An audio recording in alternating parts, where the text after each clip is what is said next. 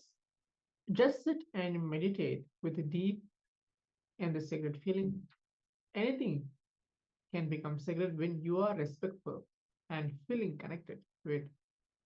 Bring the respect towards an object, towards the person. If you are in a lustful attitude, you will make even a person into an object because you try to possess the person. With an attitude of love and respect, you will make even an object into a living being. Here, Swamiji is telling, lust will become love the moment you add sanctity and respect into it. Promote each object or person, elevate them to the level of a being. Suddenly, you will see that the lust has transformed into love. The passion has become compassion.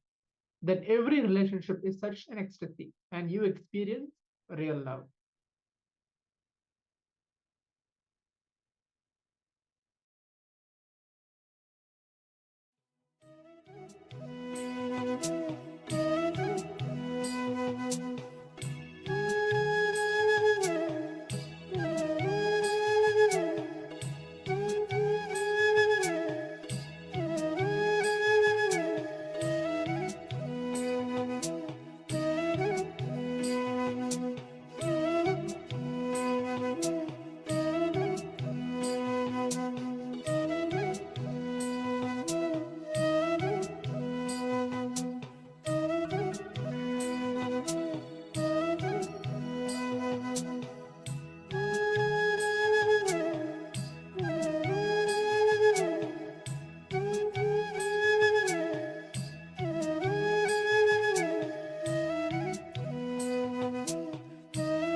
early morning, when you are the one becoming many, that is what is waking up state. See, waking up is nothing but one becoming many. When one becomes many, it should always be pleasant. I am becoming many to enjoy me. If you have anger, violence, hatred towards somebody, you will become many only to hurt yourself. Then you will live a demonic life. Become many to enjoy yourself. You will live a blissful life like Paramashiva. One real incident happened in my life. Once I was sitting with Arunagiri Yogeshwara, my guru. Understand, this is very important incident. Listen carefully. Sit straight and listen carefully. I'll describe as it is. One elderly person come into the scene. Why I am calling it as a scene, I always observed. Within the Dvata Shanta, means Arunagiri Yogeshwara gave me darshan as a 6 feet form. Normally. Sometimes he will look too big, but 6 feet form is the normal form. I should say maybe 6'5", like that. That is the form. 12 times of his size is height. Like a 12 into 6.5 or 6, roughly. You can keep it as 6. 6 into 12. That many feet, 72 feet. Within that 72 feet, if somebody comes and seen by me also and him also, that person is from Kailasa. He can see us, we can see him. But once he moves from 72 feet, no, he will not be seen by me, but he will be seen only by him, Arunagiri Yogeshwara. And outsiders cannot see him. Listen carefully. That is Dvadashanta, his breathing space is so powerful. No outsider can see him even when I am sitting with him. That is why the temple watchman, Rajendran, Tiruvannamalai temple watchman Rajendran, he says, I used to see Swamiji will be sitting and talking alone in front of Arunagiri Yogeshwara's Jiva Samadhi for a long time, morning till evening. But I don't know with whom he is talking. So ordinary people cannot see him. When people walk into his breathing space, if they are from Kailasa, I can see them, they can see me, they can see him. All three can see each other. So one person like that, elderly person, walked in, kept some edible items like a murukku, some few items. So I was sitting with Arunagiri Yogeshwara and listening to him. He was talking something. After some time, very casually, and I had a very intimate relationship with him. He's literally part of me and I am part of him. Casually, without him telling me, instructing me,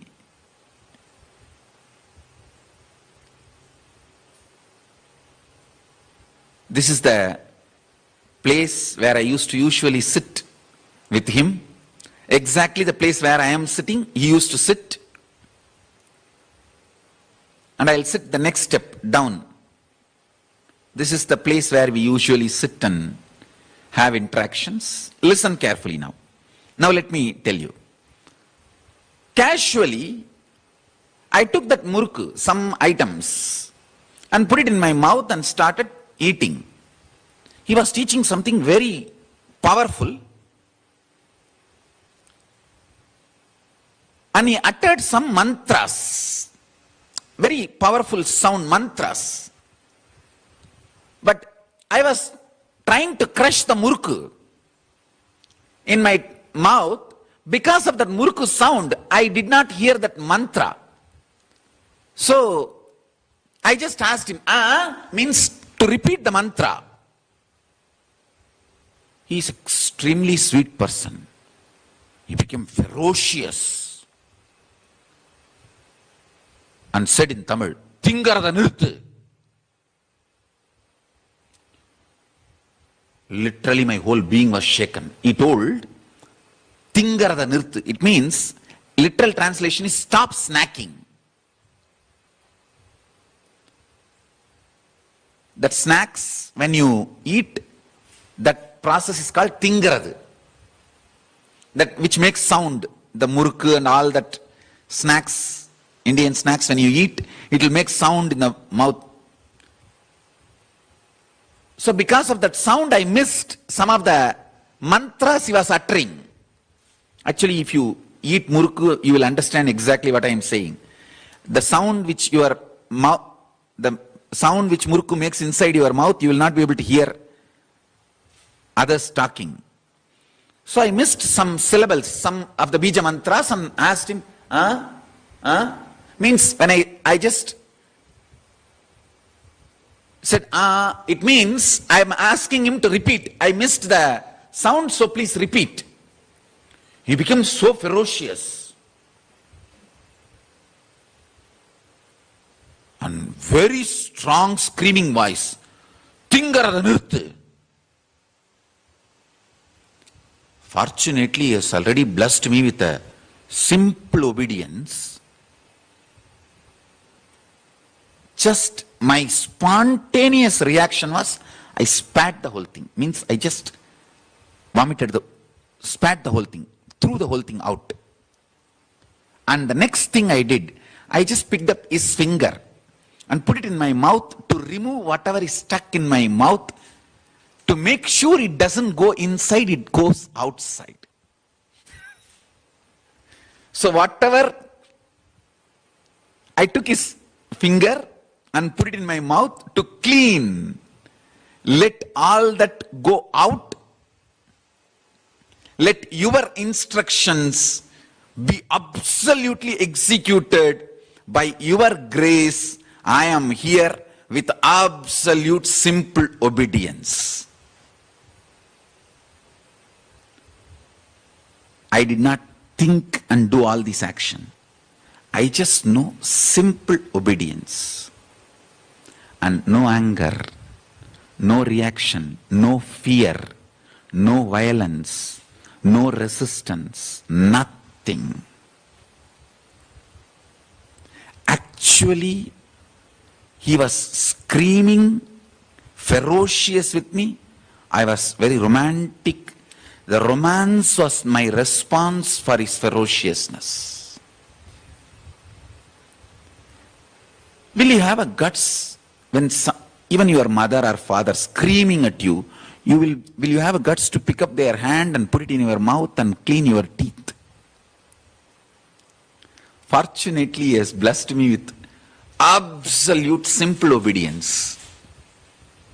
That simple obedience, I just spat the whole thing, whatever was in my mouth, and picked up his hand, put the finger and cleaned my teeth, whatever was deep inside, stuck. Two things happened. It just cooled down. His whole response to me cooled down. Of course, surely is Paramashiva, the whole space is different, and he was testing me, all that I know. I'm telling you the exact as it happened. And the way then he took another hand and held my head with one hand, and actually I took the left hand, his left hand, and put it in my mouth to clean my mouth, to get the small bits out of whatever was stuck in my teeth. So he took his right hand and held my head and nicely cleaned. Like just it did here, there, and the whole thing came out, and I spat the whole thing. It all happened, maybe the whole incident, I can say 10 minutes. He said, I was just checking. I know for sure you are in oneness with me. Understand? First, I did not think, let me swallow whatever I already put in my mouth. No. I made a big mess of taking it and putting it in my mouth without his permission, before he told. I did a mess. It's a big mess. I should not have taken his presence for granted, his teaching for granted, his initiation for granted, and just picked up and put it in my mouth. It was a mess. Big mess. And then when I missed the syllable, the sound, bija mantra, he was actually chanting few bija mantra in between the instruction to initiate me. And I missed that bija mantra because of that murku sound, kadamada sound.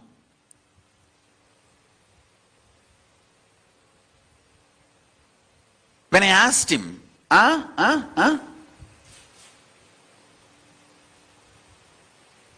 when he became ferocious and gave the instruction, literally screamed, Tingarada nirthu. I did not plan strategically, let me just swallow whatever is in the mouth. No. Simple obedience. Just pat. Next, I have to clean whatever is in the mouth. How much ever I try to clean on my own, it will not be complete. So let me take his help to execute his instruction. Took the finger and put in the mouth. Absolute intimacy and romance. Not, I am very clear, he is ferocious for my good. He doesn't hate me or he is not angry with me. Trusting your guru. He is not angry with you. He doesn't hate you. Is guru-disciple relationship. That is the basis for simple obedience. I just know he doesn't hate me.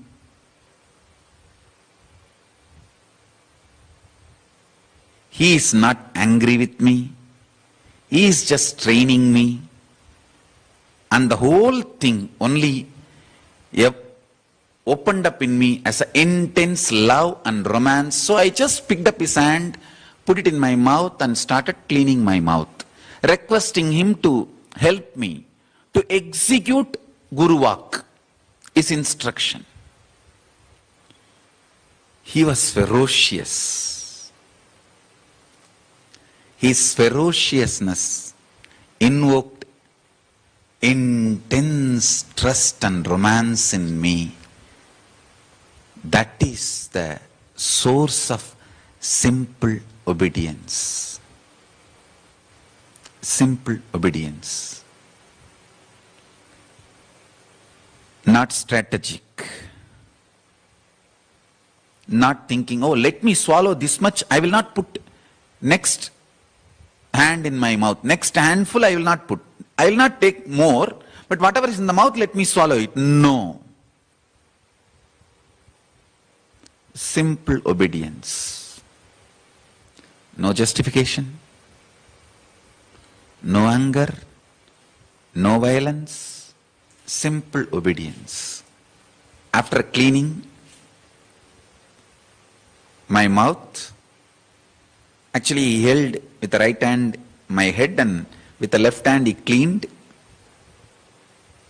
I could see very clearly everything just came out. And I spat it out. He just hugged me. That's it. I know the intense oneness.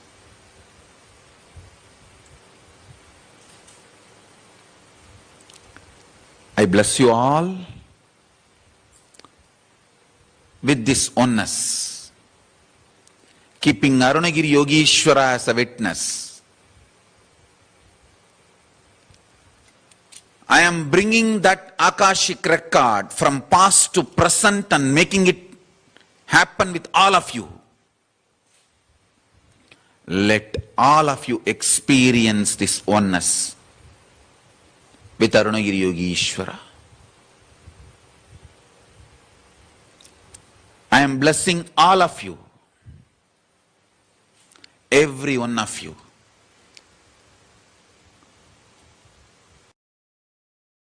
Nityananda Paramashivoham Om Nityananda Paramashivoham Om Nityananda Paramashivoham Om Nityananda Paramashivoham Om Nityananda Paramashivoham Om Nityananda Paramashivoham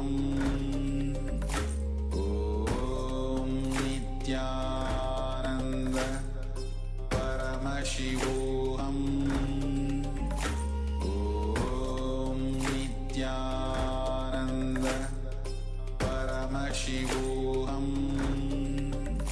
Om Nityananda Paramashivoham.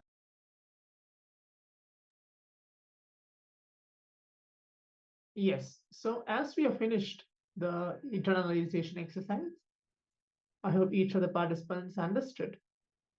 At the end of the internalization exercise, Swamiji very beautifully explained how he loved his Guru a lot and how that was a very simple obedience, simple integrity that he carried towards his Guru. And even though his Guru was ferocious with him for training him to be who he is right now, Swamiji was as ferocious to himself to follow the instruction towards his Guru. And that made him an avatar right now, how he is blessing and granting us various different boons. Now, let's enter into the power manifestation, another round to manifest the powers. So, throughout the day today, we are manifesting various different levels of power manifestation, manifesting the power of Vak Shakti scanning. We're entering into the level 5, where we're going to scan our Vak, the Vishuddha chakra, which is there within ourselves. The power of integrity that we hold within our being is from the Vak Shakti. And we're going to describe all the harsh words given to ourselves. For example, words of anger, painful, incompletion word, anything. But all the words which is negative, consciously, unconsciously, that you gave to yourself. Yes, understand. Vak is the power of speech. It is the very software of our speech and our declaration. What we speak into existence, that is the world that we experience in our day-to-day life. That is the way other people perceive us. That is our very possibility to shape the life that we experience. If we carry completion in our Vak, simply our declaration will carry the weight to move people, to move matter, to make whatever reality that we want to experience into existence. If we are incomplete, we continuously create a life that is not what we want to experience. Because the incompletions that we carry in our Vak, those are going to manifest themselves into existence. So this is one of the very powerful power manifestations. Yes, so now let's enter into the power directly. So let's sit straight. Remember, Swamiji, into our inner space. If you have the Jnana Anjana blessed by Swamiji, you can please put it on your third eye. Otherwise, not a problem at all. Just remember Swamiji. Bring your awareness onto your third eye.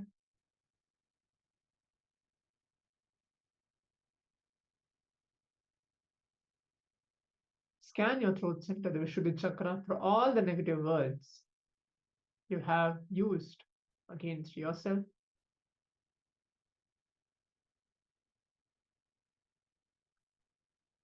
You can pen that down if there is plenty. We're going to give 10 to 15 minutes for this power manifestation and then consciously decide, complete with all those words. Only when you write something, then you will know what all those negative words you use by yourself.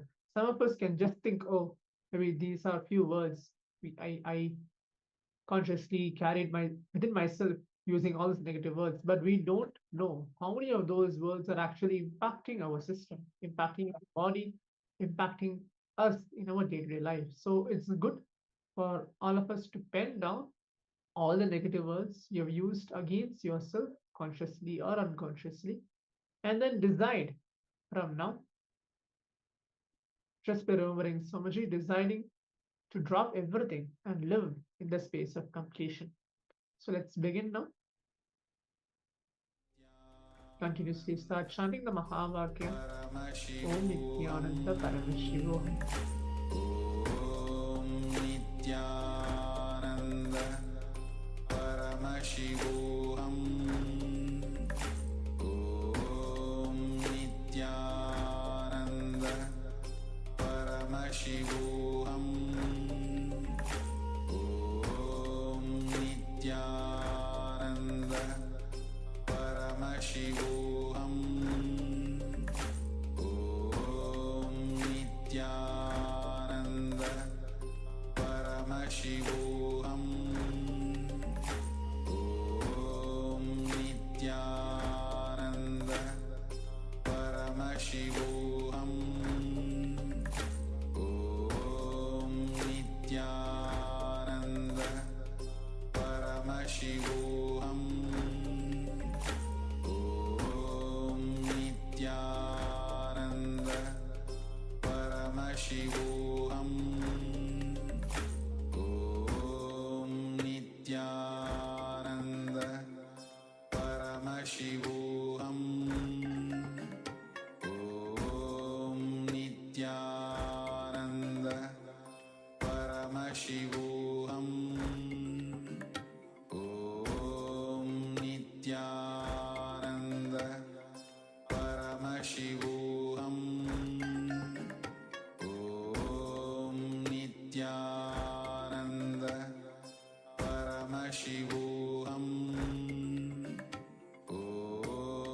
Nityananda Paramashivoham.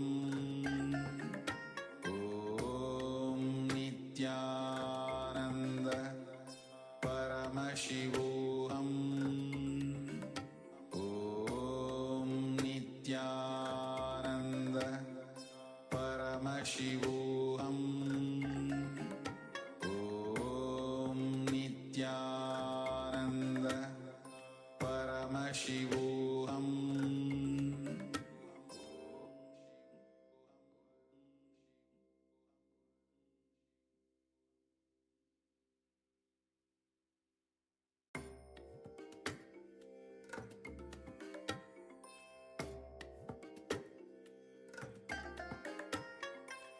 I bless you all. Let you all open all your three eyes and manifest the powers of Mahasadashiva. Om Nityananda Paramashivoham. Om Nityananda Paramashivoham. Om Nityananda Paramashivoham. Om Nityananda Paramashivoham. Om Nityananda Paramashivoham. Om